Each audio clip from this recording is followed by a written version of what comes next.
মানুষের স্বপ্ন ছিল, বুক ভরা আশা ছিল, স্বাধীনতার পর এদেশের মানুষ অধিকার পাবে, তারা শোষিত হবে না, বঞ্চিত হবে না।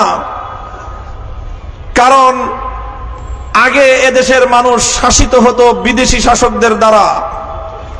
৭১-এর মুক্তিযুদ্ধের মাধ্যমে অর্জিত স্বাধীনতার পর বাংলাদেশের মানুষ মনে করেছিল এখন শাসন করবে আমাদের দেশি ভাইয়েরা, সুতরাং আর আমাদের বৈষম্যের শিকার হতে হবে না, আর আমাদের অধিকার নিয়ে চিৎকার করতে হবে না।